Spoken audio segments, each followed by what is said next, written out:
again from Moscow Architecture School. I want to present your colleague from London, Ivo Barrosa. Ivo is working in Archi.rru in London, and also is teaching in Architectural Association. Our today's lecture is, how to say, the frame of our future summer course, summer school, what we're organizing together with the Architectural Association this summer in July. And before Ivo starts his lecture, well, I want to give a word to Alexandra Chichotkina, who is the director of our summer course. Well, to say a couple of words about the future program. Yes, hi everyone, thanks for coming today. So Ivo is one of the tutors of the workshop that will team up with the participants of this workshop, and 8 full days from 11th to 18th of July. We together will produce a lot of intellectual and graphic work that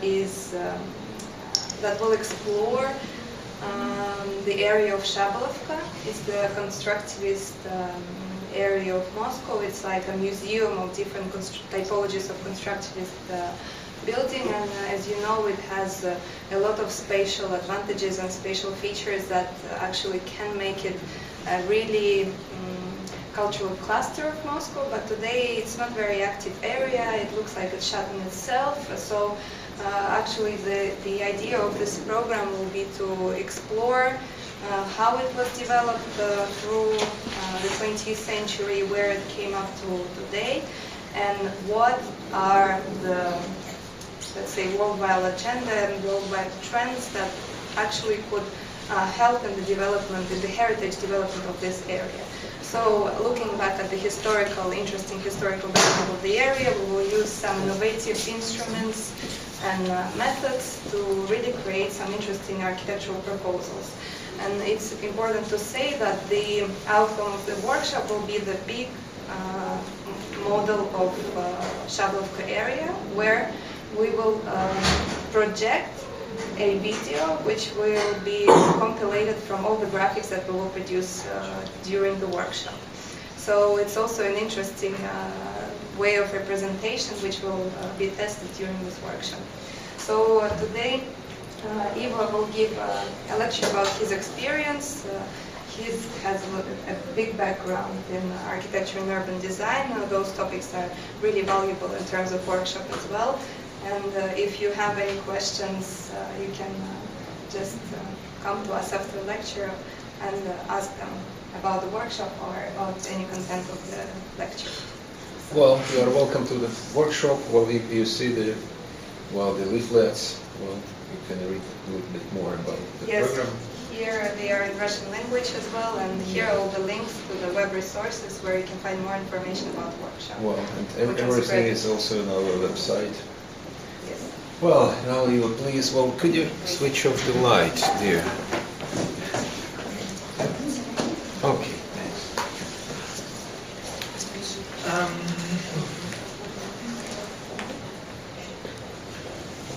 My idea with this presentation is not to. I don't have an agenda behind this. I have a mixture of the approach to some of the projects and the way and the methodology that the projects were involved. Before that, maybe I should make a prelogue about how I became, I would say, this kind of architect. In the middle of urbanism, I'm always accused of being too architectural, and I think they are too little architectural. And in an informal conversation with some of my colleagues, there's one that he always puts a sentence that I find it quite provocative about what we do. And he keeps saying that we tell stories, we sell dreams, and we invoice. And in the end, that's what we do. Somehow, it's kind of true, because urbanism for me, it's about the vision. Architecture is how, it's mostly how do we make this vision to happen. The invoice part is because we always need a client. I don't know if it's a client that's going to pay for it, or if it's a client that's going to live in that. This first project, it's about industry in the inner city, and the role of the industry for a lot of years was basically kind of kicked out from the city centers, and we were left with monofunctional environments, only with or office buildings or residential, that they produce too little urbanism. In order to start testing how we could bring industry back to the inner city, this thesis was mostly about to try to understand what kind of industry could we bring to the city again. And one of the industries that's, especially in big capitals of the world, one of the industries that has been growing, it's a lot, everything related to digital fabrication, 3D printing, because it's basically what we need is to have a company, we need a laptop, a 3D printer, and maybe we could start testing and producing at the same time. This was first my vision to how this kind of environment could look like, and I'm gonna show a video about what was how we created the brief to come to this.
Looking at this kind of industry, there's, of course, it's not all kind of industry that we could bring back to the city, because there's that I mentioned, some of them, they still have some pollution, noise, but this exploration was mostly to try to understand what will be the potential and why this kind of industry. First is there are a lot of money being invested in this kind of industries, and plus the people that is associated to this kind of industries are younger professionals, and the capability that these kind of industry is still growing and job generation. However, this kind of industry, they don't want to be in the outskirts, far away from other kind of industries like architecture, design, or wherever. They want to be where you have the buzz, where everyone is around, and they still depend a lot on the places where they're going to be clustering. Another special thing from this kind of industry is that you have the part you research while you are producing. It's not anymore the process like someone designs, someone produces, and someone's going to sell. Everything is together, so therefore they want to be in a place where they have some visibility and they promote their products and they show their skills. But for these people to exist, they also need to live somewhere. And the challenge was, how do we combine housing with industry? And in these parts was where this project kind of started its challenges. Of course, to apply these kind of principles, it's important to understand where we're going to place. This is a map of the connections of London. I'm not going much in detail about these things, but this was mostly to try to understand where would we locate these kind of industries and why there. It has to do with the proximity to other creative clusters, economical centers, proximity to the airports, because with internet our business is not only in one place, it's the relation to London, to Moscow, to Paris, so it's like these international connections. And then it was what were the ambitions of London, because London is going through a big crisis of housing, and they've been defining strategic areas where they want those housings. However, they produce this kind of maps, which is a contradiction. These two circles show where they have the action plan, but in red is the area they map as areas that you need more employment.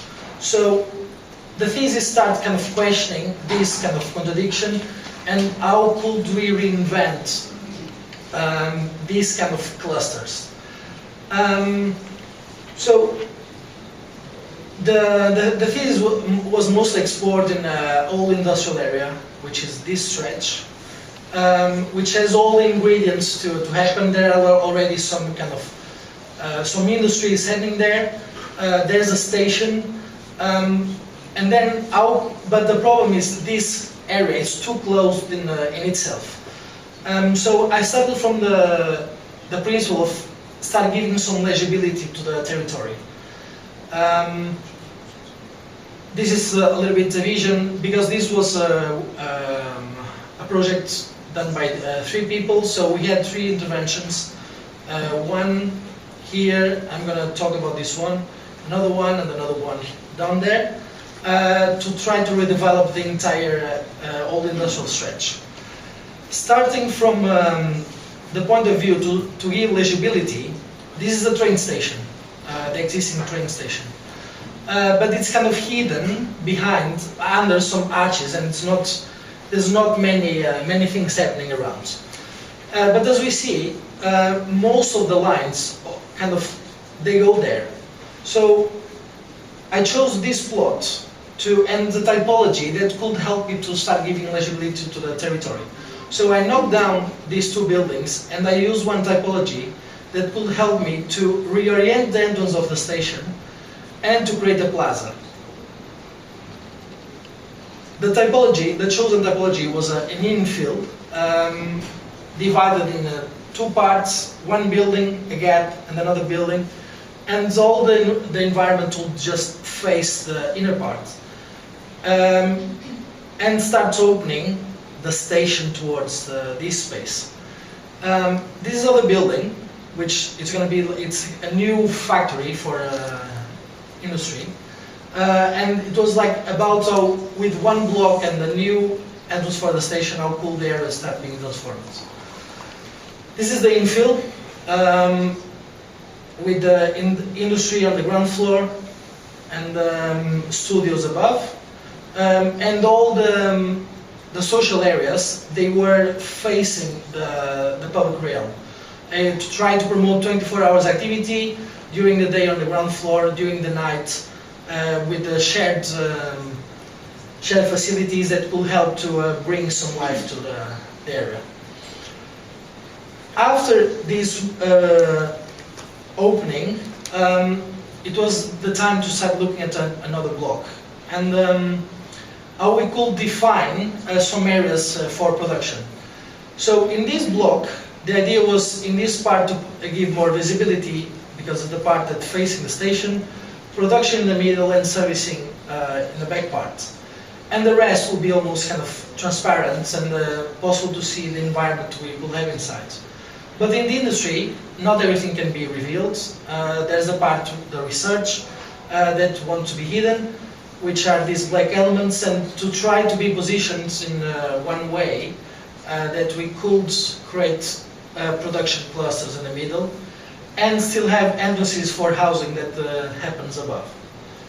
So production area, these boxes are the boxes where the research will happen.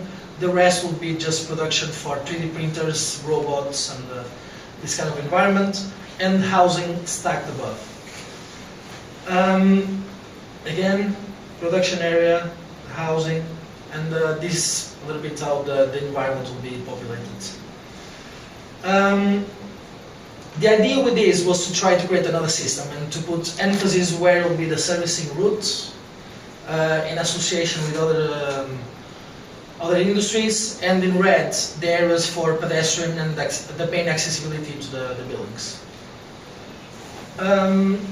This is another project. It's a mixed-use environment. It's an old industrial area, and we needed to deliver this professional project within Archi.ru. We needed to deliver 2,500 homes in an area that has very few connections, but it has one train station here, and the only other entrance is this one and the small gap down here. The rest is industry. This is old gas holders. That's still a danger of some of them could explode, so we needed to keep a buffer zone to the residential area. But there's another issue. In London, the territory is classified by PTOL, which has to do with the accessibility to the land. If we have low accessibility, we can deliver few homes. So once this is kind of isolated, because we have railway in the northern part, another railway running down, and basically one entry point at the moment. And as I'll explain, we made another accessibility through the metro station, and this is the entire plot. This is the vision, and this is the balcony, which we call the balcony to the city. This is the center of London, and this is the view we're going to have as soon as we come out from the station. So it's kind of a first level of public space with some activity. This is the master plan that was generated by this area. As I mentioned, one railway in the northern part, another railway running in north-south. We have another connection here, and another connection through the station, which became kind of the civic center. And the balcony that I was explaining is this part here. This is mainly a residential area. This is a school with housing above. And this is an industrial yard where we have housing and industry on the ground.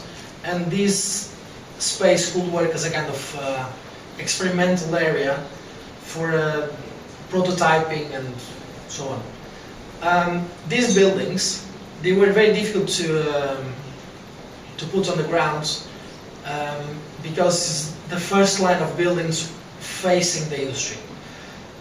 So again, we decided to put some industry on the ground and put the housing closer to further away from the industry and closer to the other housing.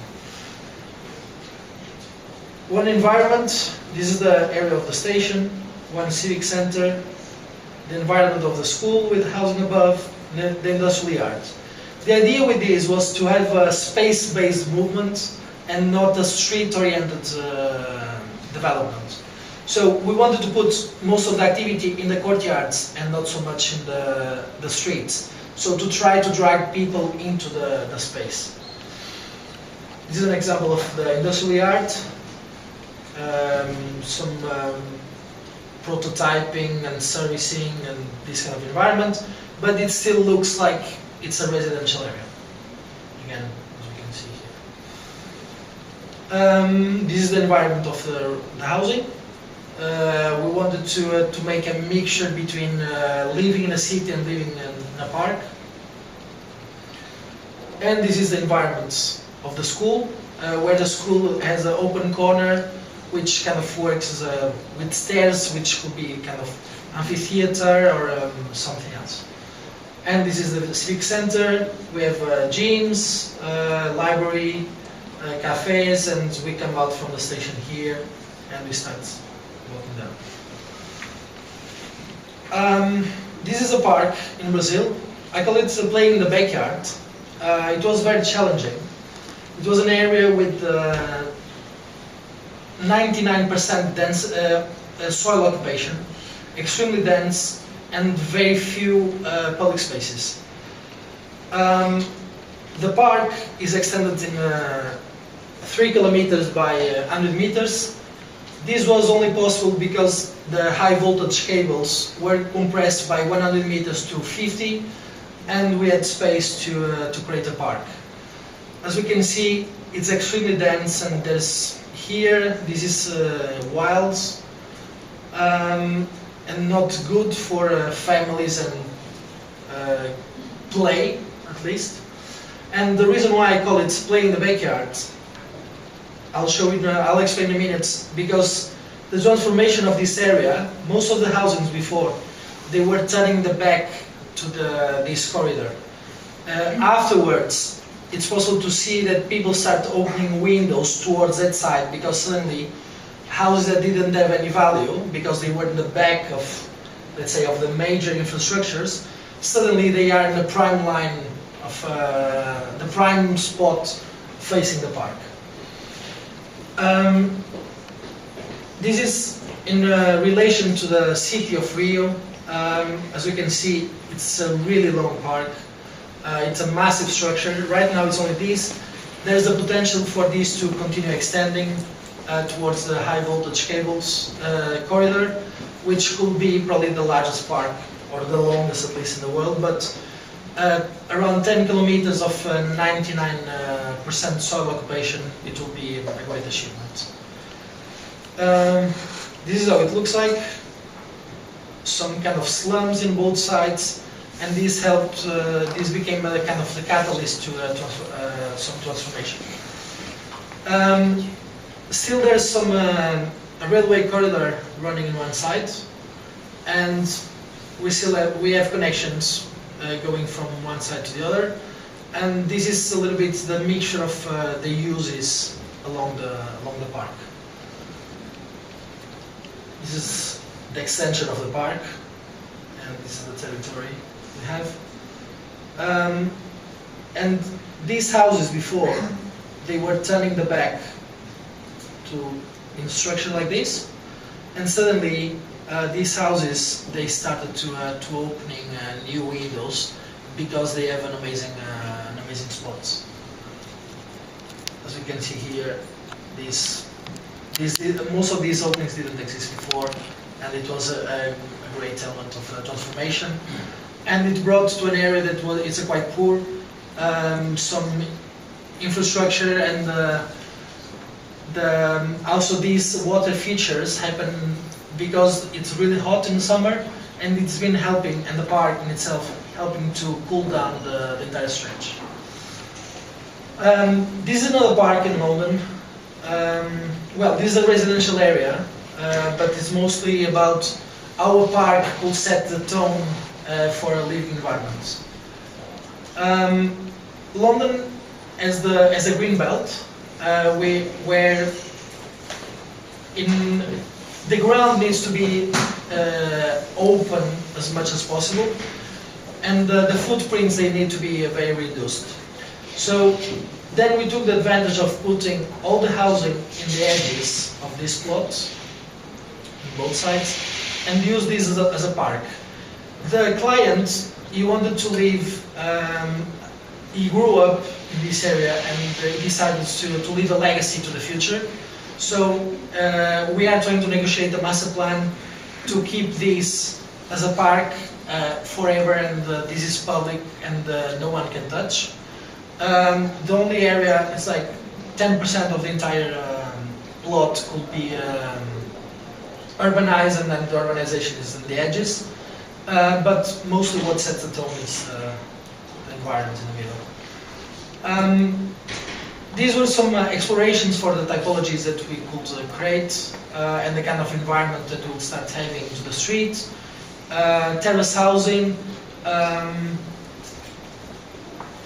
challenge about heights and how would we densify, because in the end we also needed to deliver around 1,000 homes.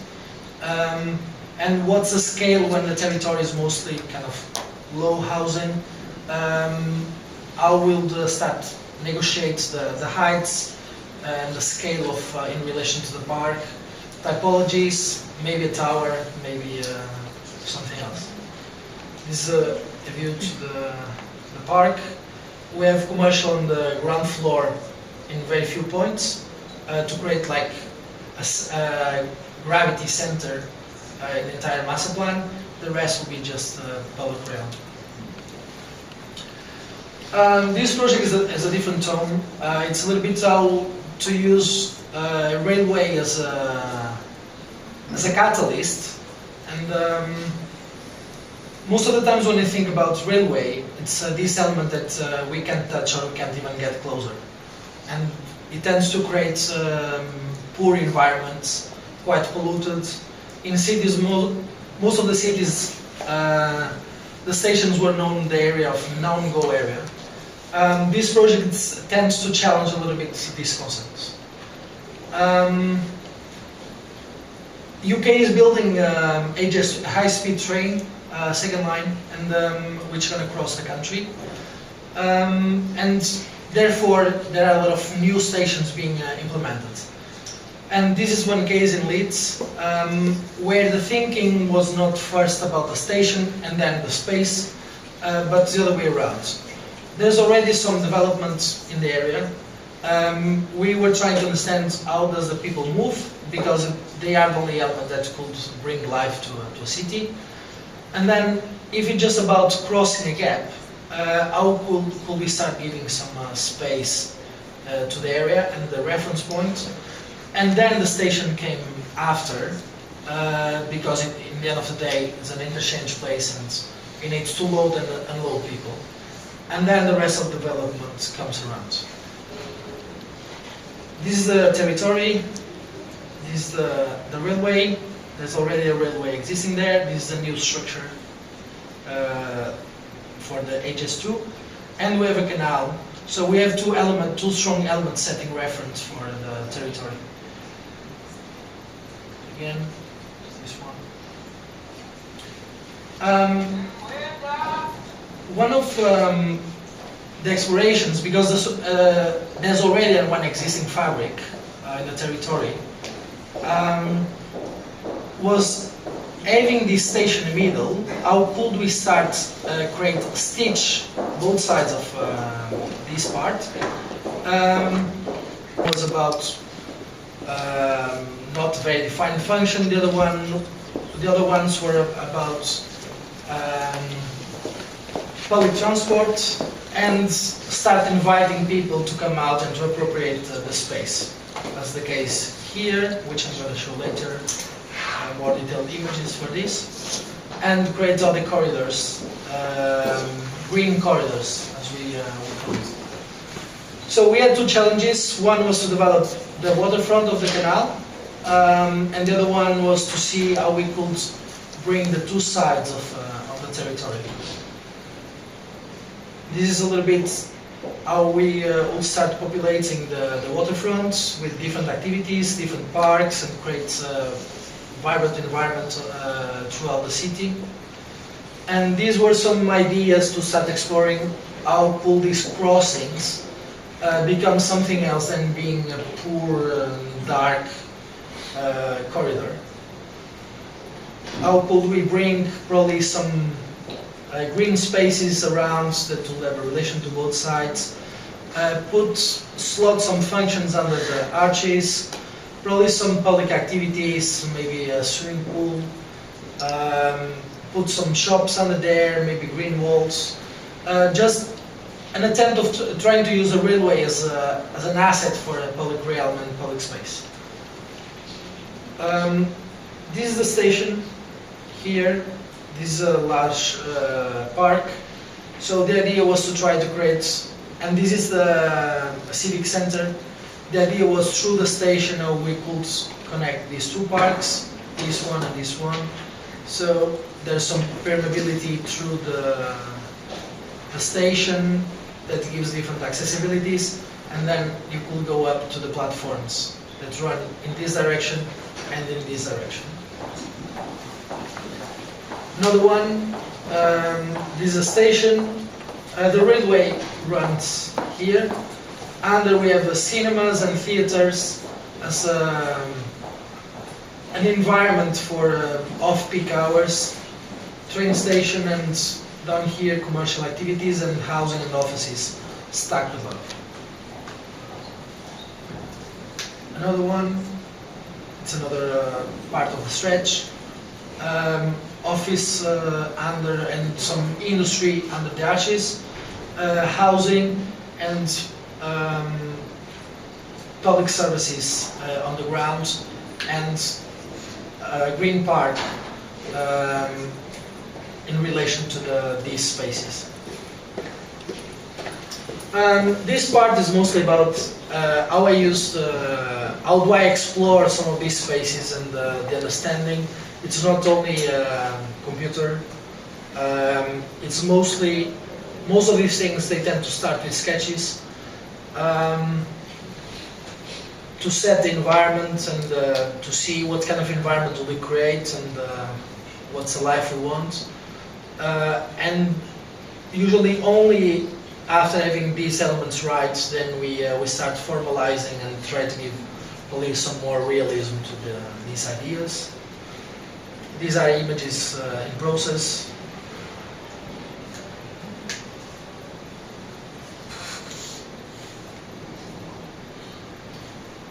Again, testing ideas about scale in relation to the streets. How does it work in section and the relation to the public rail?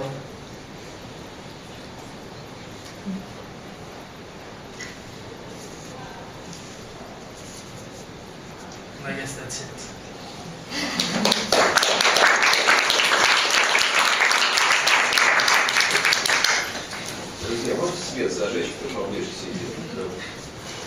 Well, thank you very much, Ivo. Well, maybe there are some questions. Yeah, maybe I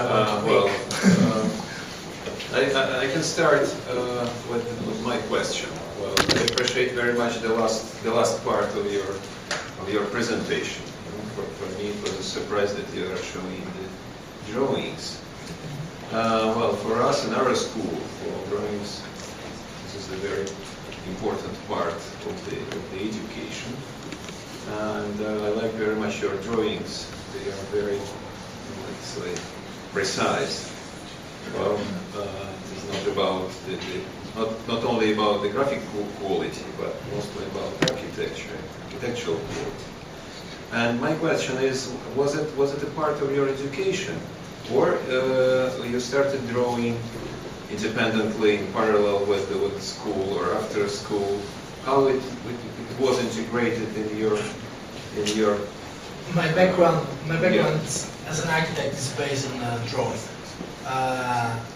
12 hours per week of classical drawing during for 2 years. And the School of Porto, mostly the School of Porto, it's very much driven by hand drawing. And the exploration always starts from there. The drawing is not, it's most of the time it's not for representation but for exploration. And there's also quite interesting thing. Especially in a city like London, where I wasn't expecting that, and a school like AA, where it's very much driven for parametricism, and it seems like the world is going in one direction. Surprisingly, if you start applying for jobs in London, one of the tools that suddenly you start seeing, and it comes before the InDesign, Illustrator, Rhino, and whatever, it's hand drawing as a main tool even in Europe, most of the reports we put, let's say, 2 images.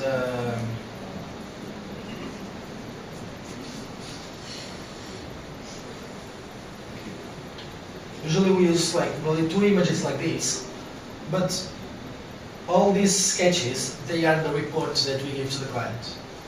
And during meetings, even with very important clients, that they sometimes they are just interested in the money and how much profit they're gonna have. During those meetings, we sketch the ideas, and in the end, they say like, "Can I take the drawing with me?" So it's part of my education, but it's been with me till now. Well, thank you very much for your answer.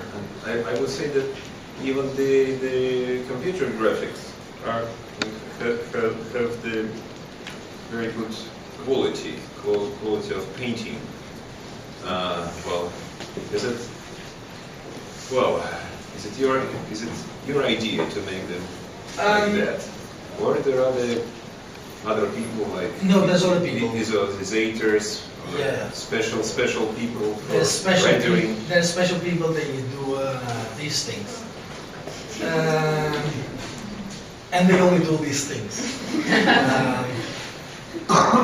Sometimes we have the difficult task of saying, "Sorry, but I don't like that," and then they don't like that we say that we don't like that.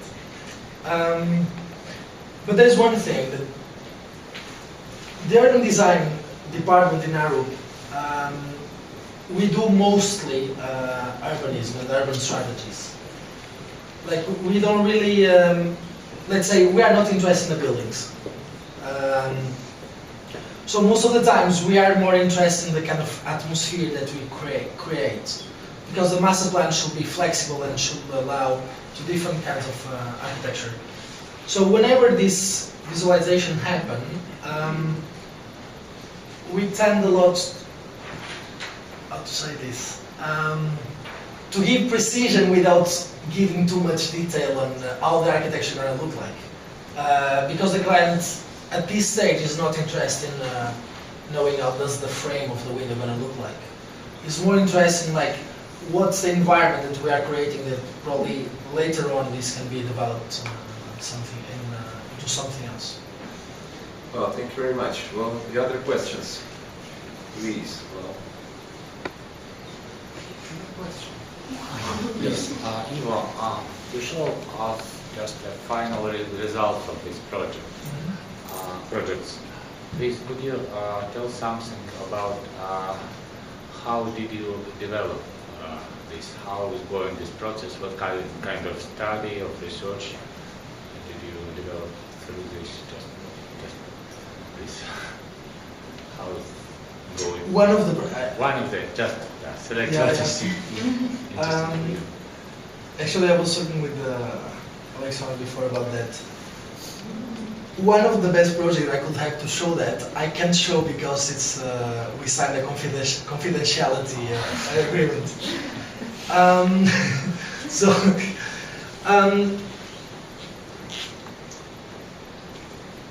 For example, talking about this project,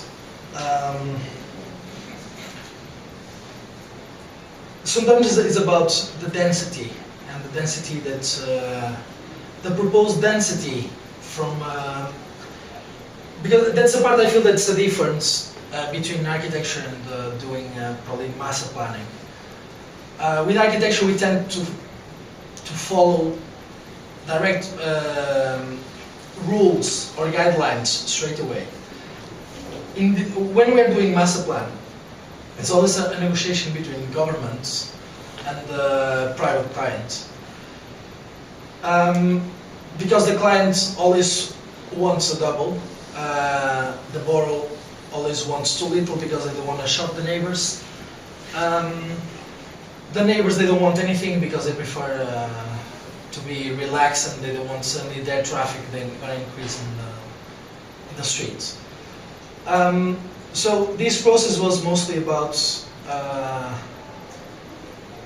what sets a reference first. If, for example, in the case of this, if it's the park,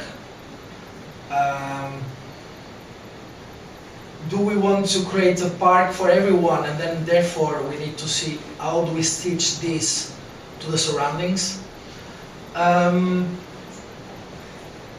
Or would we give privilege to the people that lives there, and then we're going to create an amazing environment for this luxury housing? Or we try to give a little bit of both. So there's a research on density and how much could these areas accommodate. There's research on the type of living, a research on who's the targets mostly for these neighborhoods, if I would call it like that. But there's also one thing that's always very difficult to balance. You increase density, you increase traffic. So then the transport planners, they're going to say, you decrease density, the client is going to say, it doesn't pay for the plot and the construction. So there's a little bit a balance about a relation to what we have, and most of it, I'm just showing this almost in the architectural level. But most of the time before we come here, there's always like the strategic planning and the understanding of the context and the city, and to where do we gonna plug in these neighborhoods. Maybe I have a follow-up question, also referring to this image. It really looks that the buildings are kind of low-rise, and then you manage somehow to really get a huge plot of land, like a parcel of land, to the public use for the park. And I wanted to ask, how did you manage to do this in the framework of your project? And also, tell us a bit more about the density of this exact project, because as far as I can see, this is the first line of the building, just before the park, and then do you have some neighborhood behind it? And what kind of neighborhood was there, and who are the clients of this park? Let's say, who will be using that park? And maybe you can tell more about the typology of the building itself.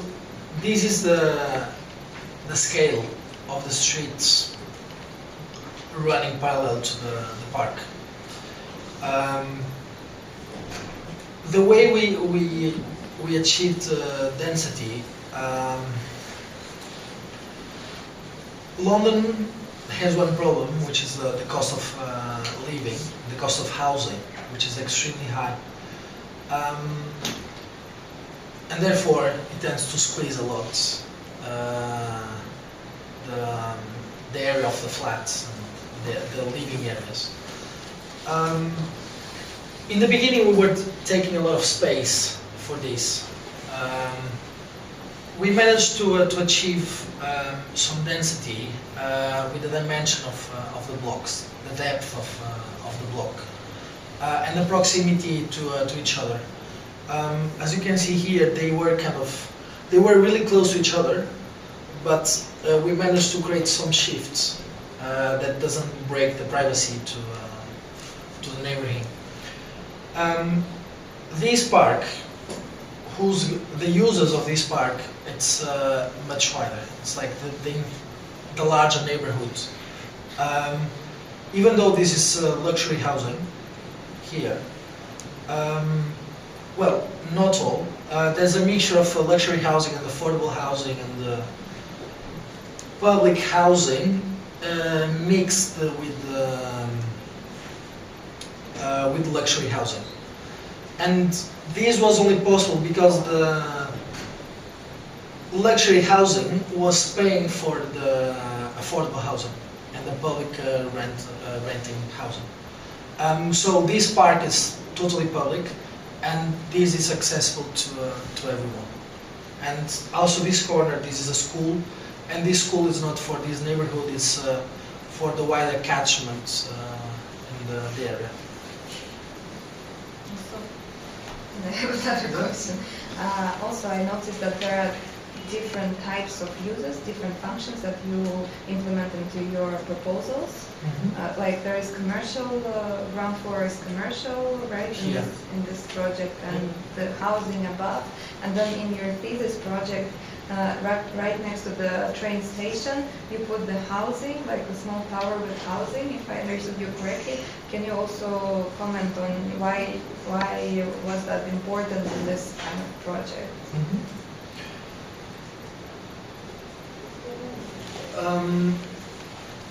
One of I just discovered I lost one slide. The housing, it's mostly the importance of having housing close, for example, in this case, close to industry, is to reduce the amount of time for commuting. Well, I had the experience today in arriving in Moscow, the traffic. I'm sure that everyone would prefer to live close to where they work. And having the housing close to, for example, work environment, it helps to create a 24 hours environment. And having proximity to other activities. For example, in the case of this project, this upper part is a terrace that works as a mediator between the industry on the ground floor and the housing above. And this is the place of interchange of these two people. Ideally, everyone that lives here works on there, but we know that's not the case. So these became some kind of public roof terrace where these work, because the area is also quite dense, and there's a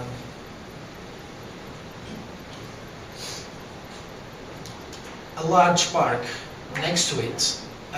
So it was mostly to question what kind of other public spaces could we have an area that already has a large park and sets a reference for barbecues and whatever. But in the daily basis, when you take a break, you don't want to go to the park that is a little bit further because you don't have time to walk and come back. So that worked mostly as a mediator and a place of interchange between housing above and the industry on the ground. Well, any other questions? Well, could we say, well, thank you very much for you.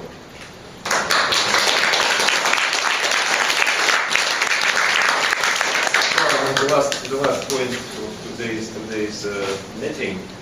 Well, the next lecture, well, before we start our visiting school, our summer school, will be during Arch Moscow, and we invited Christopher Pierce from Architectural Association. As I remember, Christopher is the chief of all the visiting schools. Well, there are 50 or 60 visiting schools each year in different cities, not only in Moscow. Well, and you are welcome to our Moscow exhibition.